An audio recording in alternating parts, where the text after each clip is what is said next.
Hello and welcome to SHSK Sounds, the original podcast from St. Helen and St. Catherine. Today we're joined by Kaya and Mariella from Lower Sixth, who will be sharing their experiences from the recent trip to Eswatini, previously known as Swaziland, in southern Africa. Over 24 days, their group took part in community projects, cultural exchanges, and explored breathtaking landscapes and wildlife. Join us as we hear their stories and reflections from this unique journey. With this trip, I imagine it cost a fair amount of money to get out there, but I understand you all did fundraising towards your trip. How did you go about doing that? I raised all of the money for the trip, which took a while and quite a bit of work, but I babysat, tutored, and also had a part-time job at my local Waitrose, which was really great. It was a really amazing experience to have, because it was my first proper job as well. But it took a while and it was really difficult to manage on top of work. But it took a lot of hard work, but I think it made the trip really rewarding because I knew that I worked really hard to get there. So I did some waitressing, just every weekend, constantly, and it really made the trip more special. I would just feel like, oh, I'm so lucky to be here, and I'm thankful for the work that I put in. When was it you actually realised you were going to go on this trip to Eswatini? So we started the training 2 years before, so it had to be. Yeah, it was very in advance, and we had lots of different training sessions to prepare us to going over lists, going over code of conduct, things that we needed to be prepared for, vaccines and things like that. But I actually think that despite all the training sessions, and Jenny absolutely told us everything that we needed, I think the bit that I underestimated was how much equipment we needed, how much that would cost, things like vaccines and things like that. That was something that I'm not sure I was particularly prepared for, but it was really interesting to see the amount that you need. Yeah. So you were essentially started fundraising from day dot? Yeah, absolutely. Yeah. I know lots of people pulled from savings as well from previous years. It's a lot of money to raise in 2 years, especially on top of school. Yeah. So what made you want to go on this trip? So for me, it's not the kind of trip I would ever see myself doing usually. And that's kind of what drew me into it. I knew it would be such a challenge to get there, but also the challenge of being there and in a new environment. It wasn't something that originally I was drawn to until I spoke to Mrs. Barris, who had been the year before, and she was telling me how incredible the experience was. And I was like, well, this is such a good opportunity that most people will not get to have, especially at my age, and especially with these people. So it was just so unique, and I just really wanted to grasp the opportunity, so I went for it. Well, I think, to be honest with you, since year 7, I really wanted to go on this trip, as I've seen in different assemblies, people going on it, and I knew from the start that I really wanted to go on it. And I think it was a really good opportunity, as I'm not going on a gap year, to get a taste of what traveling will be like to different countries without a parent. Yeah. And did you get that sense of independence when you went over there, or did you feel quite shepherded? I definitely feel like we were very independent because I think we realized that it wasn't just all done for us. We had to make lists for cooking. We had to cook. We weren't really guided. We had to figure it out by ourselves and make the mistakes. Yeah, you were on your, as a group, we were on our own, and Loz and Gail were allowed to help us, but only to an extent. So a lot of it was very self-guided, and then they weren't intervening when there were proper issues or things that we really weren't sure about. But apart from that, we really had to figure it out. I think the biggest adjustment was probably learning to cook for 22 people. Definitely. I definitely made some mistakes, but I learned from them. And the first night, we made too little food because it's really hard to handle that much and think, this is a normal portion. Yeah. But those kind of things, and handling all of your own laundry, all of your own everything, was a completely different experience, especially in the conditions that we were in as well. It was just completely unique. With the shopping, was that a case of you buy for a whole week, or were you going in every other day to get your food? So there would be different time periods which we needed to cover. So Abby, who was our budgeter for the trip, she was in control of all the money, and she was amazing. It was a massive job for her to do. And you did it without complaining. She was amazing. So we had it, let's say it'd be like 5 days before we went to another shop. Then we'd have to do a 5-day shop, and we'd have to factor in if we'd have a fridge or if we wouldn't have a fridge for that section of time, and what meals we were going to cook, how many ingredients we'd need. But then also, as we got through the trip, we realized that the other thing was that depending on the supermarket we were going to, we couldn't get certain ingredients. Yeah, we couldn't get certain types of ingredients. So tell me about the journey out there. How was it? How did you get there? I mean, so we came here, I think it was like 12:30 on the Sunday that we left, which... No, we left at 12:30. I think. Your name we were at 9:30 or 10:30, yeah. And we spent like 2 hours just sorting out admin, passports, medication, things like that. And then we left at 12:30, and I think we got to the airport about 2:30 maybe. Yeah. And our flight was we had 2 flights, so we had a connecting flight. It started with 1.5 hours to Zurich, and then we had, I don't think it was even half an hour, but we waited in Zurich. But because our flight was delayed, we had to run to the gate because we were worried about missing the flight. But it was all good in the end. And the second one was it 8.5 hours? I think it was longer. I think it was like 12. Oh wow, again, maybe not that. It was really long, and it felt it, especially on the way out. I actually felt the way back went a bit back. So we had a leadership team that was a travel team. So I was one of the travel leaders, just to make sure we wouldn't leave any bags on the buses, we wouldn't leave any bags on the planes. We'd check all of that and make sure we were at the right place at the right time. And then Sophie was our leader, who basically got us to Eswatini and organized all of the main places we used. And was that successful, or do we have bags around the world now? No, we managed, surprisingly, to get all the bags to South Africa. No, they lost passports, no anything. Like we did it really smoothly. Yeah, I think it was very smooth, I think. The 5-hour transfer from then Joburg Airport to Milwani was probably the longest part for me, because it was really starting to kick in where we were. Yeah. And I was like, just get me there already. I don't need to be there. But we weren't quite there, and it was quite a long journey. I think the transfer from Joburg to Milwani was just, it was surreal for me. Like the landscape was so different to the UK. And I just looked out the window the whole time, and just looking how it changed was just amazing. It was unlike anything I've ever experienced. It was amazing. But seeing honestly how going through South Africa to the border was amazing. There were these incredible forests on either side of the road. Yeah, and it was just rows and rows of trees, and you could see all the way through it. It was, and getting into Eswatini as well. That's the first time we properly saw what the landscape and what what it was like, and it was really, really cool. So Milwani, is that a small town, or? So that was the first nature reserve we went to. Okay. And we stayed there in the lodges. So we didn't go straight into tents. So we stayed there for a couple of nights for initiation. We did things like, we made a kit list. We didn't keep the kit list. But we put the tents up anyway, taking them down, and did things like make the shopping list. So we did some admin-y stuff to get used to the routine that we would be in. I think it was helpful to settle us in. And then I remember on the first day, we went on a walk with Jenny. Yeah. And we walked with all these animals. We were so close to these zebra, maybe 2 meters away. In less than for some moments, they would walk in, we would come either side of it. We would walk in front of me. Yeah, it was lots of them dotted around. It was insane. It was amazing. And that was on the first day we were walking with them, and they were so calm. They didn't feel threatened. They didn't, because obviously they haven't experienced danger from humans because they've been protected in the nature reserve. And Eswatini have very strict laws on animal protection. It's one of their biggest It's one of their biggest drivers to make sure that they're kind to their animals, and we saw that everywhere we went. Definitely.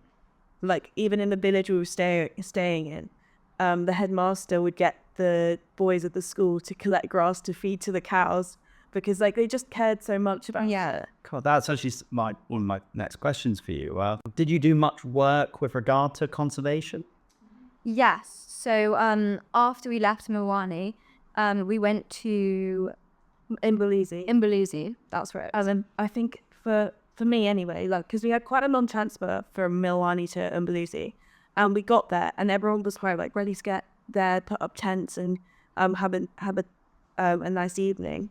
And literally, as we're driving from the reception of the reserve to the campsite, we just see these giraffe pop their heads up, and they were so close. They would sit like outside this bus, which we had been squished in for like hours. And it was a tight, because it was like exactly the right amount of seats for everyone. So yeah, you were like sandwiched. You were sandwiched in, and everything just felt like it was worth it. And it was so cool, because it was the first time we'd really been like immersed in the, like, seeing the giraffe. It was so motivating. I was like, I really want to get here, get going with the work. And it was really cool. We did lots of, so I think for our conservation, we helped to build a bird hide. A bird hide. So we did get told that we were doing some weeding.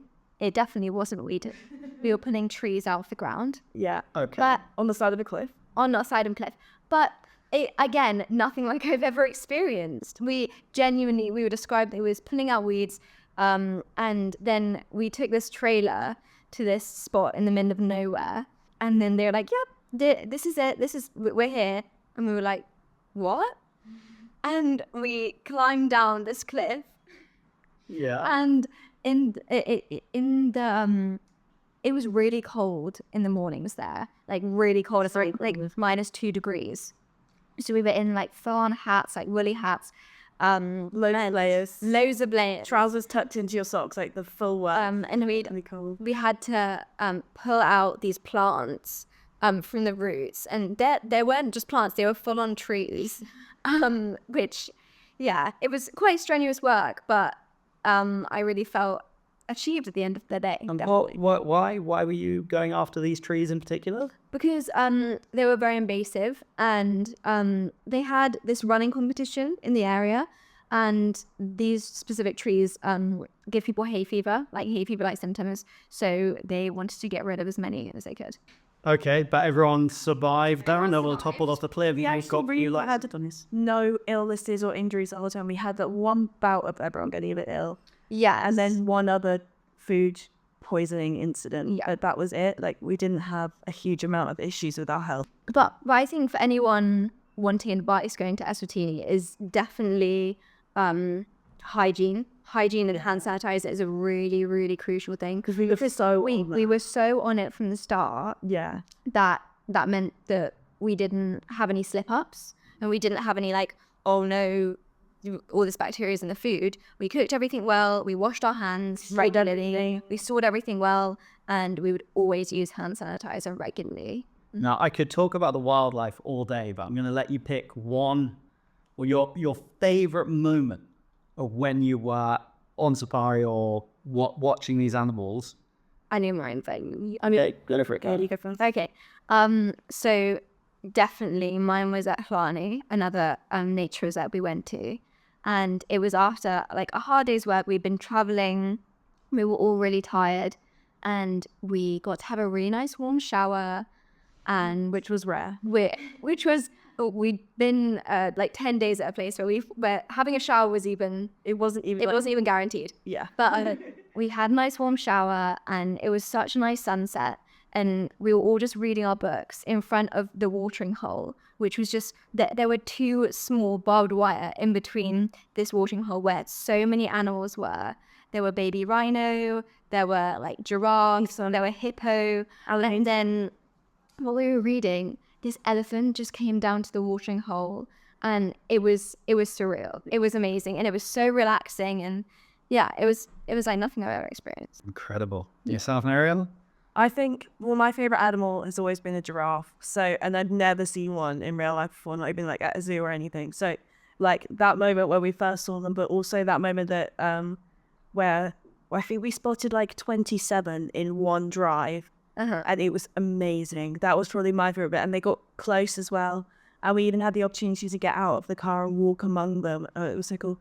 I actually think that the best, when we were doing one of the days of conservation, we walked back to the campsite to get rehydrated. It was just 5 of us. And as we're walking back, these giraffes just pop out in front of, in our campsite, and we're just watching them, and we stood there like awestruck the whole time. It was so amazing. It was incredible. Wow. Besides that, though, you did some construction work. Yes. That was our community project in Eswatini. We were there for 10 days. And we had 2 different projects actually. So we had a science block or a science lab that we were doing, and a teacher accommodation, because the teachers there, they get recruited to the schools. They don't know which school they're going to. It's not somewhere that they live close to. They just get randomly selected. like they would be away from their families, and also especially in Eswatini, there wasn't enough places for anyone to live, especially with their family, or so we built 2 apartments? Yeah, it was like 2 apartments. They had a kitchen, like a living room, and a bathroom. And they made sure we knew how important it was to them, because some of the teachers would have to stay hopping around in between families, Sleeping in the church. It wasn't because they're doing so much for their society. They obviously want to get back to these teachers.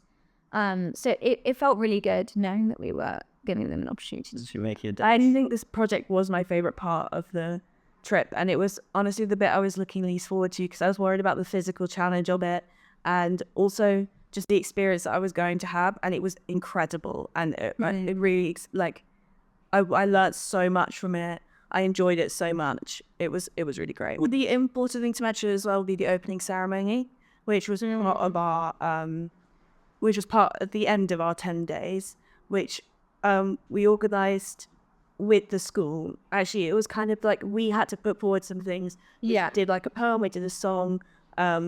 With one of our group members, Annabelle, did a duet with one of the local community Tabsili, and they sang Amazing Grace together. So the opening ceremony, we took all of our donations that we had taken from some of the things we prepared in our training meetings. So sorry, this opening ceremony, the construction was finished, and then and now you're cutting a ribbon. So it wasn't fully finished. It was the science block, which was their main project they needed to get done, because in Eswatini, if you want to get up to the grade 4s, which is the school we were at currently only goes up to grade 3. If you want to go up to grade 4, which is I think year 10, I think it's 6th form. Okay, it's 6th form then. Yeah. You legally have to have a science block, and they didn't. And with funding from our donation, for also from lots of people working really hard, the government said that if they could build it up to roof height, they would supply the money for the roof. So it was really important that we got to that milestone, and we did, which was great. Which is with a lot of help from everyone, like the whole community chipped in. Loads of teachers, loads of parents came, and because they can't get childcare, they would bring their children. And it was so nice to see the whole community coming together. Even if they didn't have the knowledge to help with building work, they would just move bricks for us, and help out to mix this, and maybe in their dresses, and and then they'd be there fully getting their hands dirty. They really got stuck in, and it just showed how important it was to their community. And I think that project actually, I learned, and I felt that it showed me how much you can do. We did not think that we'd be very good at building. We were well, how much really can we help? It was quite daunting, because the builders, we didn't want to feel like we were taking their jobs away, or just getting in the way. Because they know what they're doing. We have no clue. So we needed to get to know their expertise, which they didn't have to teach us, but they did, and they helped us, and the guided us, patient with us as well, and they'd really let us give it a go with, and they'd always show us more things that we could be doing, or and they were just such lovely people. What was really nice was that Martin, the headmaster of the school, he told us that the builders for our project said, they won't be very useful at the beginning, and then later on they realized that we were actually so much more helpful than they ever imagined, and they felt really bad for assuming that we weren't going to be helpful, and it was nice to know that we were actually helping them. The other thing with an annoyance, Martin he's the headmaster, and he was so passionate about every pupil in his school, and he was in our opening ceremony because of the fact that like we had come from another country. It attracted the local press as well. Yeah. And there were people who would come from the Ministry of Education, the Ministry of Tourism, to come and watch this opening ceremony. And Martin, you could see how much he cared, and he took it as such an opportunity to be like a politician and argue for his cause and go, you need to give us more funding for this school because we have children here that need to be here. And it was shocking to hear that the government do provide help for families that can't afford to go to school, but some of the families in this village couldn't get the bus to the office and get the stamp to be able to say that they didn't have to pay for their education. And he went on and like he really conveyed what he needs to say, and he really made his point, and it was so impactful, telling them that they needed to change it and they needed to sort themselves out. And I think that was one of the most like amazing moments of the trip, was hearing that, and it was so impactful. With regard to the school, I hear you got involved with actually taking some lessons. Yes, that was one of my favorite parts. Yeah. So there was a primary school right next door as well. So we were able to go in and take some of the lessons there, even if it was just phonics, even if it was just like playing games with them, because some of the teachers just needed a break. Yeah. So we'd go in and we'd be like, oh, we're here to help. And they'd be like, okay, bye. And we just take over. They would completely leave, and we would have the whole class, and some of us would go in twos and some of us would go in ones. And how big was the class? I think it was about 20 people. Okay, so not huge. Maybe a bit bigger. I think it's even more 20, 25. Primary school, so we're talking up to the age of... Well, actually, their primary school goes up. Well, they had children up to the age of 15. Yeah. Had to pass exams to get through to the years above. So if you don't pass, then you have to stay in that year, and that happens more in Eswatini. Gosh, so you had students age... Same age as us, but we're still in primary school. Yeah, and there was that mix as well from, 6-year-olds all mixed in with 15-year-olds? Well, the youngest student was 2 years old, I got to teach the youngest class, which I was very lucky to do. And I have a 2-year-old sister, and I walked in and was like, this child looks quite small to be in a classroom.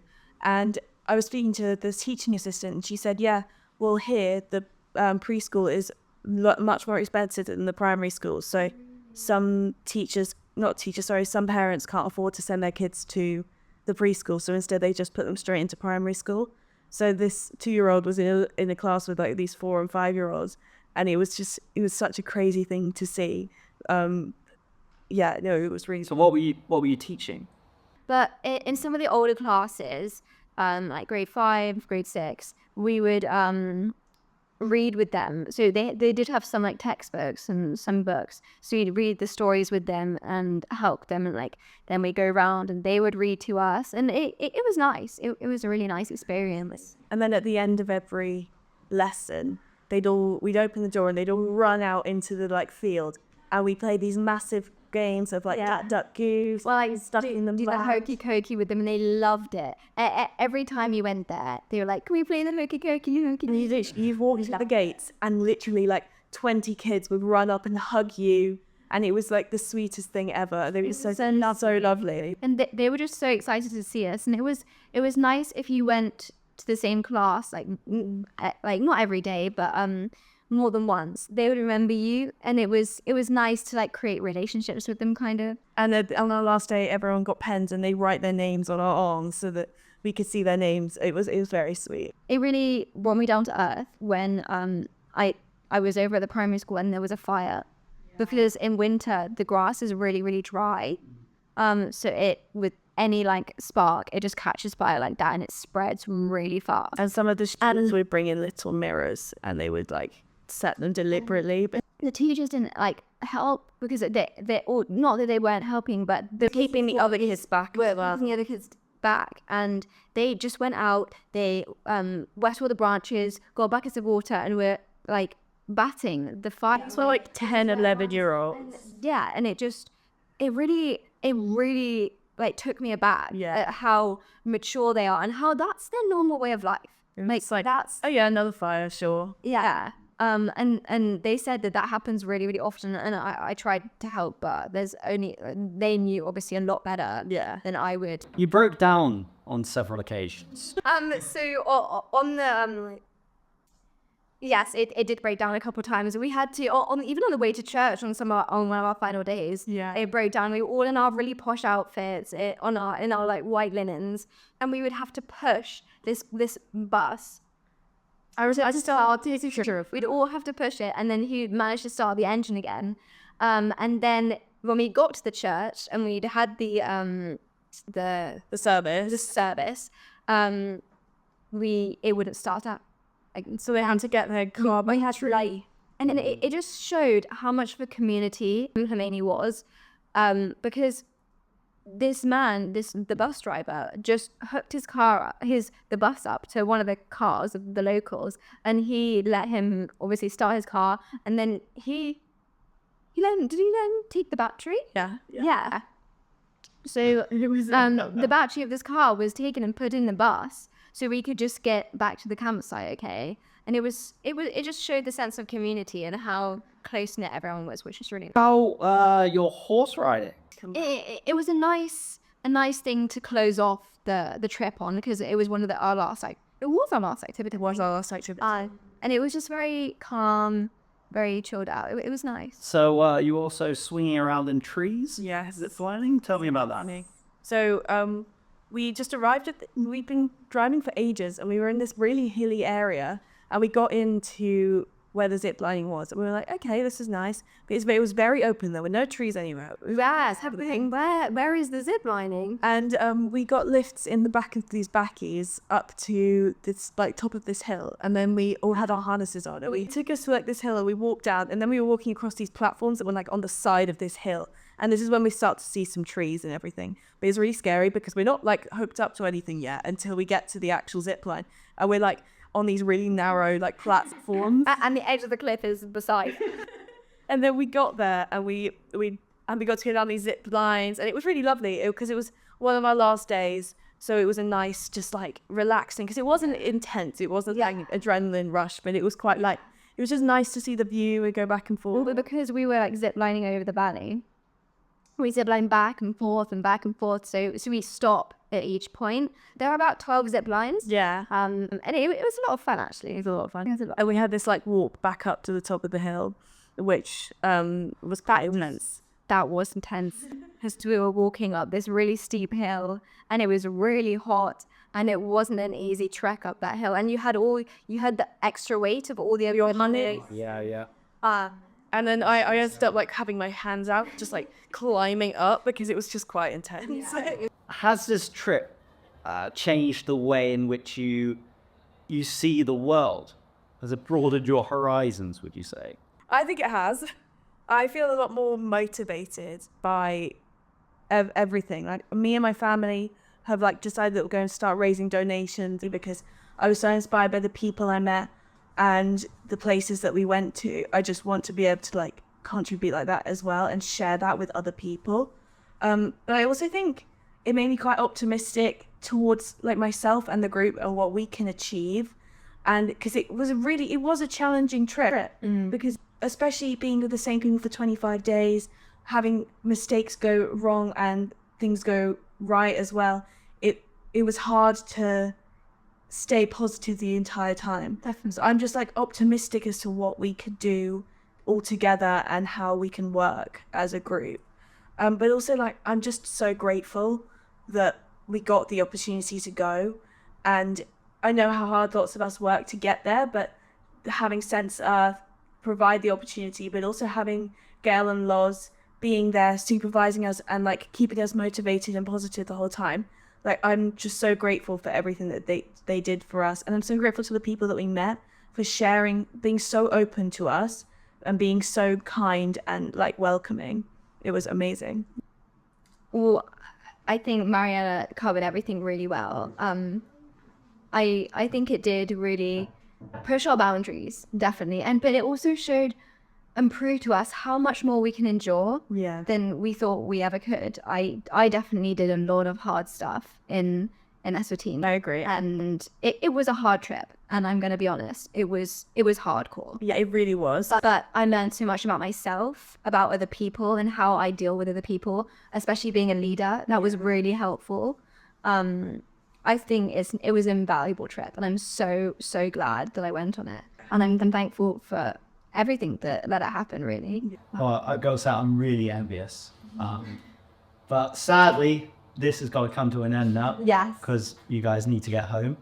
But Mariella, Kaya, thank you so much for coming on. No problem. Honestly, it's been a pleasure. It's gone great. Yeah. Fun. All right.